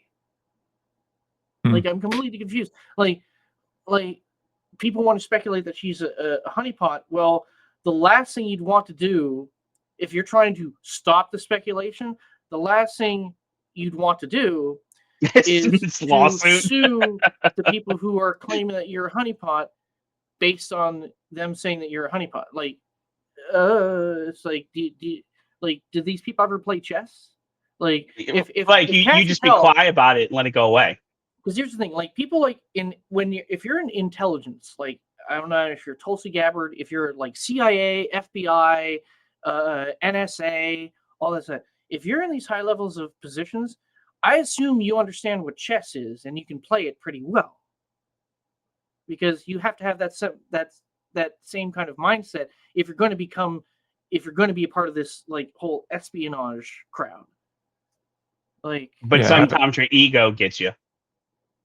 I know, but, like, is that, like, because Cash, and I think this is why people are so pissed off with him, is because he was very public He was. in the Biden years, being highly critical of the administration, being highly critical of the entire apparatus that the FBI runs, and he came off very genuine. And I mean, unless it's an entire long con, like, did we really get duped by this guy? Is this No, guy really just like a turncoat? He could have been genuine the whole time. It's a different thing when you actually get the power and then you actually have to make the sausage. And See, then, and that's the thing, ego it's like, gets I in and understand stuff it. like that. And that's where, like, I'll go back to Trump meeting the former terrorists in the White House. Yes, there's a certain extent that you have to be pragmatic about things, but at a certain point, you have to just say no. There's too much that can be lost in this, perception-wise, if I continue on this path. So I'm like, and then there's this, like, whole thing. Well, you have to weigh that with, like, the good of the country or the people and all this stuff. And that's why I'm like, that's why I can never get into politics, because, like, it affects you morally and ethically. And I mean, it's kind of like this toxin that It really it's, is, yeah. It's kind of like, politics is kind of like Botox. Like, it's a toxin. It's going to literally melt your face in 50 years, but right now you look pretty good. Like, right now you're looking pretty Well, good. you know what it is? I think it's anything you do where you gain things personally by getting other people to like you, or you're doing things for their favor. It's very easy, I think, to lose what you are in that, like audience capture, right? Kind of like that type of thing. And I think that some of this could, and again, this is just my speculation on this, because I don't know exactly what's happening behind the scenes and all that, but I think it's possible this could be an element of power corrupts. It's like when you get power, you have to be very, very cautious, or be aware that it can corrupt you very easily. This is something you have to guard yourself against. So it could be that, But that disappoints me, because, like, can Cash really, Mhm. did he really allow himself to get corrupted at 9 months? Well, I don't know. It's possible. I'll say it could also Yes. just be that this is another part of the kabuki theater. This is happening as a distraction to something else. One hand shaking the other. I don't know. I think a lot of this, a decent amount of this is speculation until kind of what was said earlier, where it's like, well, we have to see what happens as a result of all of this. Like right now, this could even just be like, okay, well, we're seeing this right now because the algorithm shoved it in our face, and it's now giving us a bunch of clicks. And then later on, it's gonna be like, oh yeah, whatever happened to that thing that we talked about a long time ago? I don't know. Yeah, I think it's a little different though, because it's legal, because he or she or they both went to a lawyer and got this drawn up. And I think it's a different step. Trump does the shiny over here all the time thing, right? Where he's like, oh yeah, I'm going to run for a 4th and 5th term, Yeah. and then like something else is happening. They're all going crazy over that. I don't think that's what this is. But I mean, it seems like that's why, and this ties back to the larger issue where introspection is needed, and where we're starting to lose sight of the goal. Like, we're starting to lose sight of the forest amongst the trees, where it's like the right hand doesn't know what the left hand is doing. Because if at one thing we're trying to, if there's an active effort to try to police the Nick Fuenteses of the right and stuff like that, why are some elements of the establishment, the right establishment, or like, you know, the independence of the right, why are some of them trying to do that, but then you have other elements like in the actual administration fueling the fire of the conspiracies by doing a frivolous lawsuit, and half of the of what's written in the lawsuit is because somebody's criticizing Israel, and they're using that as justification for why they're moving forward with this lawsuit. I mean, there's two conflicting messages here, and that's why people are getting confused and disillusioned, in my opinion.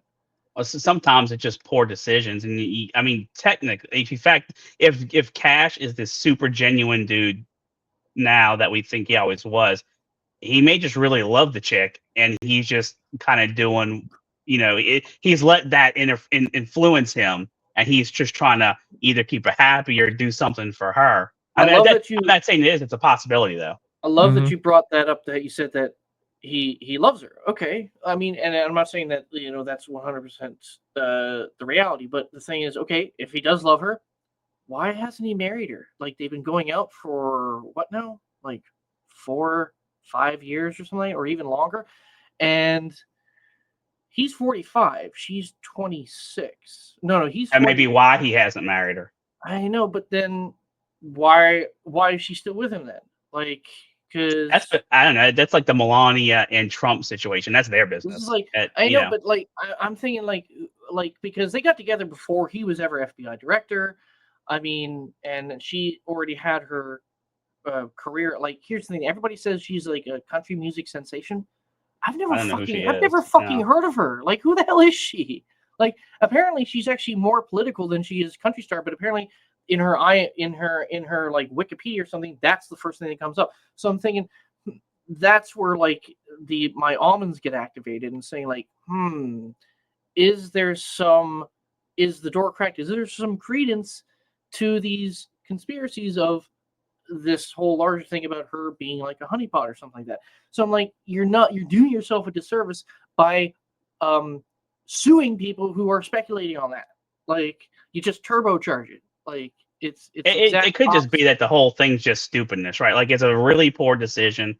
He really loves her. He's doing it. He's going along with it. It's just really poor decision making. It reflects bad on him regardless, right? It doesn't matter. It's a negative, but it doesn't necessarily have to be a Mossad honeypot thing. I personally think that whole situation is silly because we're the ones that control Israel. And because of in my opinion, that you're 100% correct, and I believe that too. But if you allow the crack to be open, somebody's going to shove their foot in that door and further.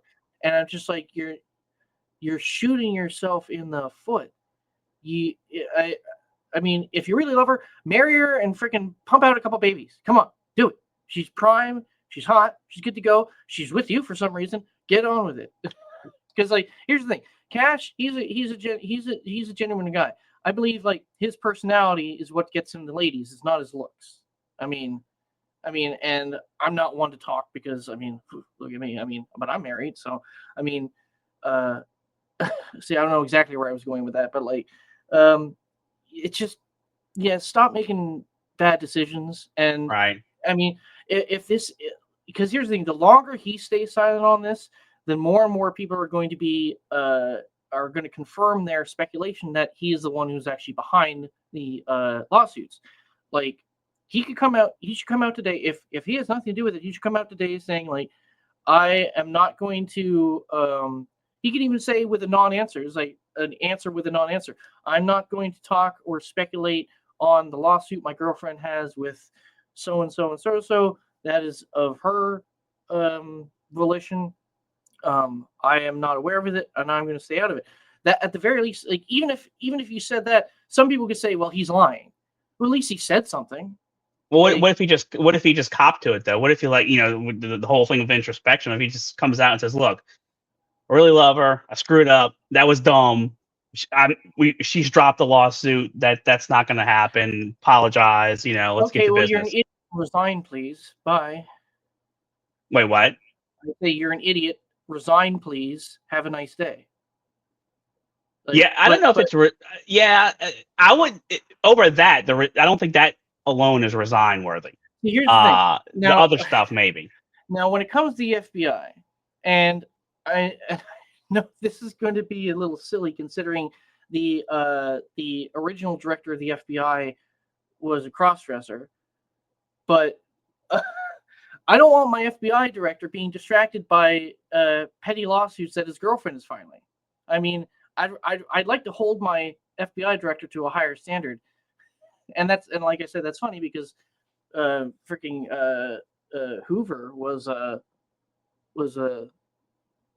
Crossdresser. yeah, crossdresser, which is But- hilarious. Yeah, So, but I I mean, mean- you can't expect. I mean, you can't expect perfection out of anybody. I don't expect that from him. And I don't even think it's that's the thing that I mean. Every straight dude is led around to some degree. It's just how we're built. That doesn't mean you let it affect your job or you do something horrible over it. I don't mean that. Especially But if you're the FBI director, think with this, not with this. Like, right, but it exactly. But it's the lack of performance and other things that bothers me far more than that. Yeah, this is like the notion of like the straw is breaking the camel's back on this. Like, Yeah, good this point. is like the Yeah. last one. People are just done with it. Like, I don't know. Like, Bongino is in the wind. I have no idea what the hell Bongino is doing. Like, he's either keeping his head down and trying to work behind the scenes, or he's completely disillusioned. Is just like, just going along to get a paycheck at this point. But I mean, like, I actually consider Bongino to be more like trustworthy than Cash. Like, I agree with that. Yeah. then what's Bongino's deal? Like, there's something stinks here, and we don't exactly know where the smell is coming from. Well, So, I think you do have a bigger thing, and I'd actually love to hear what both of y'all have to think about this. I think the entire situation, Bongino, Cash, Trump, they are all playing this game. Not game. They all have this problem where they want to reform things as bad as we want, right? Maybe for different reasons, but just as bad. The problem is you can't reform the system so hard that you break the system. Because then why would you trying to reform it to begin with? So it's like this game of balance where you go as hard as you can, but you don't want to wreck it. You want to be a couple notches below wrecking it. And I would agree. It's a line that I don't know how I would walk, right? Like, how do you do that? Or like, EBT needs to be cut. Too many people, but you can't just take it all away at once because then the stuff falls apart. You can't wreck the whole thing. Yeah, It's and like- I'll say that even what Trump had to say about the EBT stuff, he was even saying couching it in the idea that yes, there are people who need this program. We're not trying to take the program away completely. We're trying to make sure that the lazy people who don't have to be lazy are laying down on EBT, and they're like, oh, cool, I can just do this instead of going out there and working. Awesome, So I think there's an element of that too. But yes, I agree with you. I think that and this goes back to a few things that we were talking about. It's like, okay, well, H1B and the bit we were talking about, or the bit that I talk about with the Middle East. It's like or the prison system. There's a system that's there, and if you push too hard, the system's going to break. And I how think do you that pull the Band-Aid off without it hurting? You can't. Sure. You gotta do it slowly. sure. Well, that's the thing. People don't That have you. patience for slow nowadays. Well, yeah, and that's unfortunately a byproduct of our time. Where we've got scrolling through X and TikTok and whatnot. Oh, so every 5 seconds we got to have something new in front of our faces. And that's one of the reasons why I'm saying, oh yeah, and next week we're not going to be talking about this or something like that, or months down the line we're going to be like, oh yeah, remember that thing we were talking about with Cash? Oh yeah, so whatever happened with that? I think that there's going to be a certain element of that, but regardless, to get back to your question. Yeah, I agree. I think that we can do a lot of speculation out here. We can talk amongst our friends, and we can try and work things out, but without having all the details and without knowing all the things that have had to be navigated.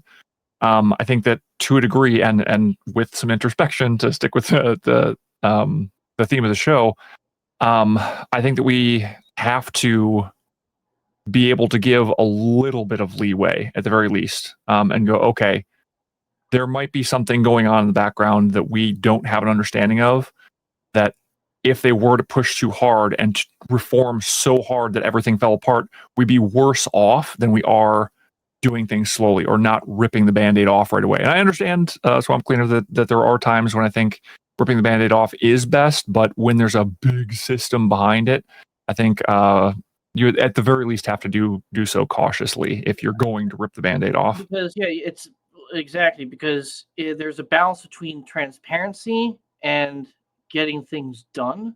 Mhm. Because when you're trying to be transparent, you're not getting things done. You're trying to lay out the lay of the land for the people, and then you want to move forward from there to get things done. But sometimes it's a delicate process. Sometimes people don't have the mentality to. I mean, good things come to those who wait. A lot of people don't have that mentality nowadays. See, there's this growing drumbeat of especially people on the right who are like, we need results, we need them now, but we also want you to be transparent the entire way. Okay, well, you can't have both of those things. You either we drive forward with the agenda and get stuff done, and we'll tell you afterwards how we did it, or you give us a while to get all the ducks in the row, show you what's up, what's wrong, and then we can surgically get stuff done in a way where the bandage coming off is not as painful. So it's either just rip that shit off and go or like, wait a sec, let me heat up that adhesive and get it a little bit warmer so we can pull that off easy without it tugging on your hair.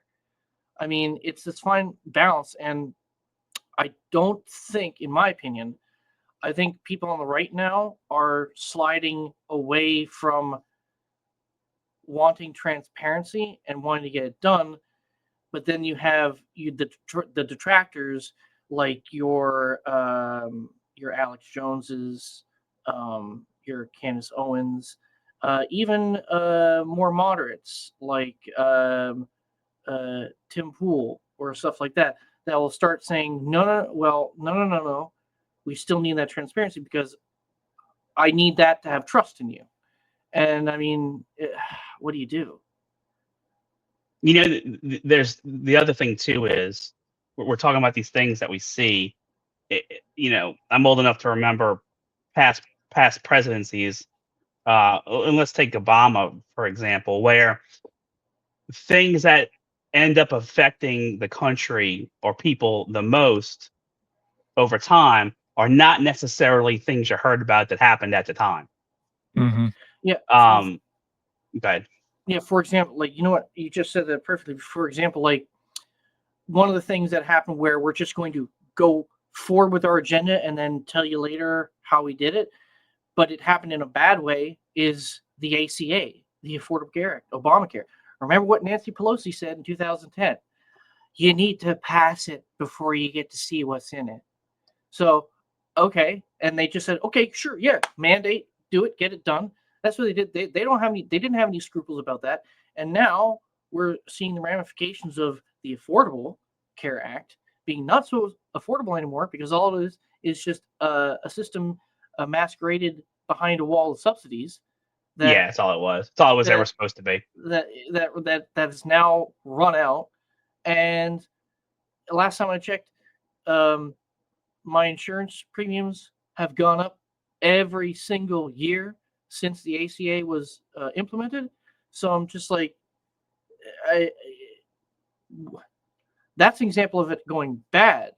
But like, for example, if we want it done and it's going to be good, will people have that staying power to wait and see the fruits of the labor 10 years down the road? I mean, without burning down to the ground the entire movement that started these policies and moved the ball forward. You're going to have that kind of patience because to get to this terrible point that we're at in economy and culture and everything else, it took 40 years or so for that to happen. You're not going to fix that in 4. That's going to take a lot of consistent, particularly the culture thing, right? To assert the American values back is going to take a couple of decades. it can happen. It's already happened some, but it's a consistent effort for like the next 10, 20 years. And people have to be in it for the long haul. Yeah. Yes. Yep. Exactly. But with the fractured fragmentation of our society and culture, I see, in my opinion, honestly, I want to believe in that, but I see it as a near impossibility. That's what they want you to think. I'm going to tell you that right now, because that's been the thought process the whole time. From the 80s on, I remember there was this thought process that all these, the shift to, let's just say, liberal things, it was inevitable. You just had to go with it because that's the way the world was. And it's been that same thought process since. And it's gone on so long now that people of about your age or younger just believe that's the way it is. If that's the case, then they wouldn't have been able to change it from where it was originally. But it's not the case, but it will take consistent effort, and it is a culture thing. And the reason things random, you probably remember this. The reason things shifted the way they did culturally so fast at this point now is because everybody just shut up. They were told to shut up, and they shut up, and they're like, "Well, I don't want to get in trouble. I don't want to cause problems. I don't want to be called a name." So they shut up and they just let it happen. Well, what you allow, you encourage. So we need to stop allowing. Yep. Yeah, and on particularly that last one where people were so freaked out by like, oh, I'm being called a name. Oh, and that was I think that was the inception, I think, for so many of the new names that people get called: Islamophobe, transphobe, homophobe. All those things started to become things. It was after the 90s. So yeah. Well, look, it's gone on a long. It was Swamp. This has gone on a long time. There's a Dirty Harry movie in the 70s. I think it's called The Enforcer. 74. Right around the time I was born. Was a Dirty Harry movie. The entire plot was Dirty Harry was now forced. It was in California, right? Was forced to work with a female cop because that was the rule. That was the law now. That was the rule. You had to do it.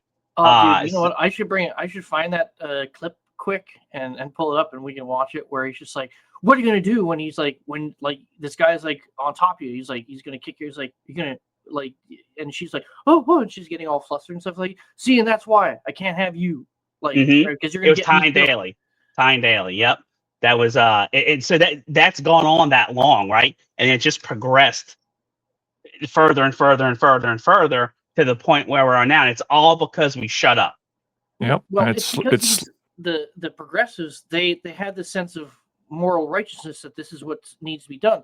But this is why I believe we're entering a very dangerous period of American society, because now the right has also gained that moral righteousness to push back against that. So when you have two groups of people who believe that they are morally correct and they are butting heads based on that moral righteousness, that is a recipe for destruction. Like it'll be it is, but it had, if you don't enforce morality at some point, I'm not saying at all points, at some point it doesn't exist. You know, I'll ask you, Random, should America have our own little crusade? And here's the thing. The Crusades were in response to Islamic encroaching of 400 years of. Yeah, exactly. So that was, again, kind of the slow incremental process of them taking over, and then we went, nope, no longer. That's true. That's a good point. Yeah. So what is that point? Yeah. What is that point for us nowadays? Like, yeah, and here's have the we already thing. reached it? Was it when Charlie Kirk was shot? How are we still nearing it now? Is there going to be something that happens in 2028? Like what is like, because that's what Tim Pool, he goes like, we look at history through, the eyes of like a textbook. Like one page will be 1861 and the next page will be 1862. Okay, well, that's one page of text. That's 365 days of a year back in the time when it's happening. Like history, like what's the catchphrase for the History Channel? Like history is now, or like we're living history or something like that. Like, because history is being made every day, and it's only after, like, things happen. You look back 50, 60 years later, you can look back and condense things and try to make more sense and understanding of history when, like, even though we're creating it nowadays, we don't feel that in the here and now. We can't compute that in our brains. It's because it's always a flashpoint. Things are gradual until the flashpoint. Yep. Slowly, then all at once. Yep. Yeah, Yep. it's like, what was that? It's like, hey, what was that? I think I'm paraphrasing, but it's like, hey, Grandpa, how did you lose all your money? He's like, well, first very slowly, then very quickly. Right. That's how it happens. And whenever we talk about history, we end up always talking about the flashpoints, not generally the long time that led up to it, but the flashpoints. And I think we're at that point because the left side of radical left, whatever you're going to call it, they're openly attacking, and that's only going to get worse because that's all they got. There's no argument. Everyone's converted one way or the other. Violence is all there is. That's the only thing that's left. Force. And, That's all there is. And you can see this being driven by the pretty much going back to Kash Patel and the FBI, the fecklessness of the administration right now. Okay, yeah, it's all good that you designated Antifa a terrorist organization. Now, can you go out and mass arrest them, please? Like, Yeah. like they're attacking people at UC Berkeley again. Like they're Some of that shooting though people. I think they should go hardcore on that stuff. But to your point, though, I think some of that, particularly with Antifa, is a long play because you're going after the funding sources. You're going after the roots. Or you could. I'm not saying they are for sure, but. And are we waiting for them to like punch themselves out, kind of like a box in the ring? Like you got to stop the money, the external influence, the international cabal. That's what's pushing it. See, and that's why we were so good at the start of the administration. We're going after USAID, all these like other places, and now that's like dried up. But where are the now where are they getting their money from? Like that's why I think they're like external. No, external. Pam Bonnie's apparently Pam Bonnie's opening up an investigation into where this money is coming from to fund Antifa and stuff like that. I was like, okay, good. Why didn't you do that the day after it was designated a terrorist organization? It's been like 3 months now, and well, now you don't know that they didn't. They're just saying it now. I'm not saying it did happen. That's what I was going to say. Yeah. Okay. Yep. Good point. And what I'll say is that just because we're hearing about it now doesn't mean there wasn't an investigation going on in the background. They're just coming forward now because now they have something to talk about or something, and that goes to the fine line between transparency and getting stuff done. Because if we're transparent with what we're saying, then these people can get out in front of what we're doing and try to like obfuscate and it's. Yeah. And what I'll say is to fully answer your question about like, oh, do you think we need a crusade? I'm far more in favor of a revival than a crusade. As to whether or not a crusade is necessary in order to lay the groundwork for a revival, I'd say that's not only above my pay grade, but it's also remains to be seen, I suppose. But yeah, I think unfortunately it's gotten to the point where it's gotten very serious. Things do need to change, otherwise they could go very, very bad very, very quickly. Because I'd rather wake up in the morning and see people like in a massive group of people walking past my house, singing "I went down to the river to pray, studying about that good old way." I'd rather hear that than waking up at 5 o'clock in the morning and hearing right. I'd rather take the former rather than the latter. But random, do you mean culture when you say revival? Is that what you're talking about? No, I'd say moral revival. It's okay. It's I consider those one and the same, actually. Yeah, I would agree. I would agree on some level. And I think that ties into what we were talking about before we started, where the Constitution and Western society, especially here in America, is based on those moral, religious principles of Christianity. Mm-hmm. And that's why I think the revival is not just like what you said. I think it's across all aspects of life: spiritual, moral, societal. And you have to defend all those things. Like the whole shutting up thing, we didn't defend it. We allowed relativism to happen. And since morality, let's just say morality or values, either one, is it's a standard for human behavior. If it becomes relative, it does not exist, and then anything is possible. That's an immediate slope, right? That happens immediately. That there's no in between. You either enforce what your values are. I'm not saying you go grab people out of the house and bring them to church. I don't mean that. You have to enforce your morality at some point, or it just doesn't exist, and then you'll lose it. Mm-hmm. Yeah. How do you think we got to? It's like, hey, we just want to get married. We're just like 2 women, 2 men. We just want to get married. Nothing else is going to happen after that.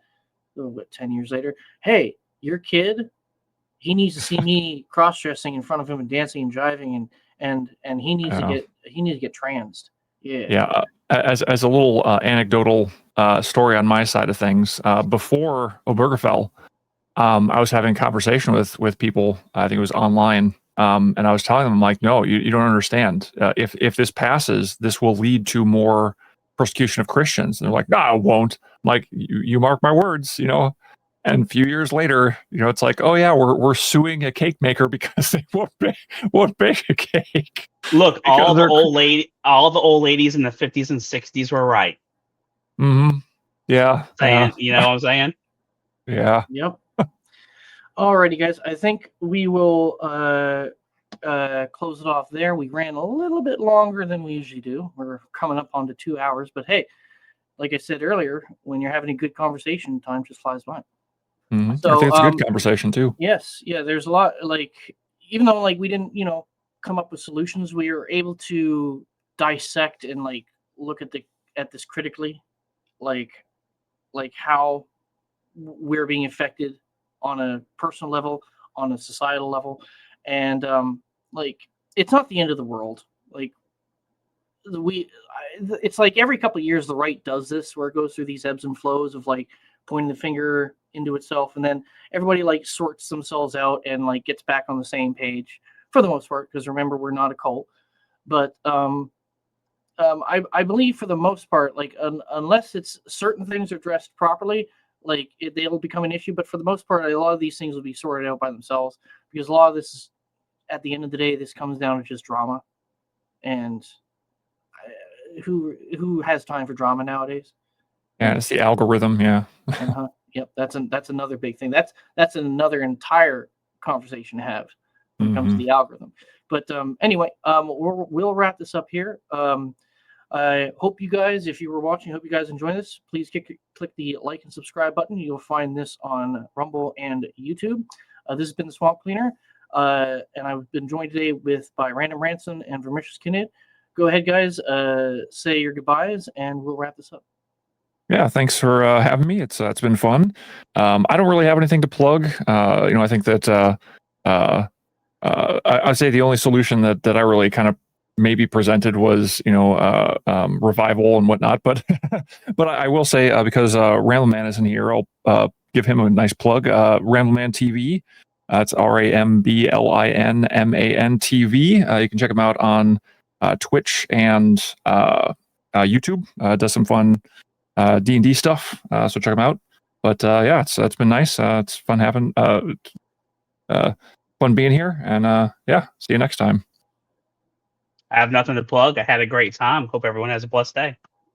Alrighty, and with that, I will see you guys later, and hope you guys have a good one, and have a good Thanksgiving if we don't see you before that.